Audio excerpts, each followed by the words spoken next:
મિત્રો, હમણાં એક લગ્નમાં મારા ખેડૂત મિત્ર મળી ગયા જે ખેતી કરે છે.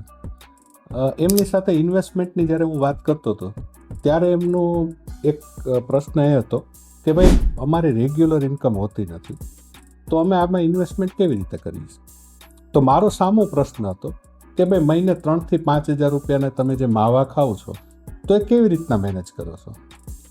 તો મિત્રો, મ્યુચ્યુઅલ ફંડમાં ઇન્વેસ્ટમેન્ટ કરવા માટે ખાલી 100 રૂપિયાની જરૂર પડે છે. જે સ્કૂલે જતું બાળક પણ જો ધારે ને તો એ રોકાણ કરી શકે.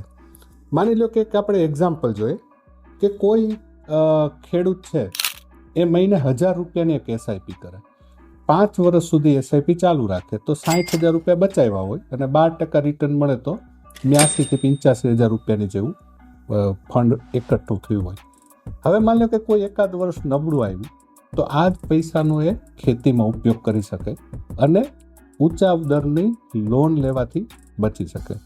તો મારા ખેડૂત મિત્રો, આજે જ આવા નાના નાના રોકાણ માટે અમારો સંપર્ક કરો અને વિશેષ માહિતી અમારી પાસેથી લો.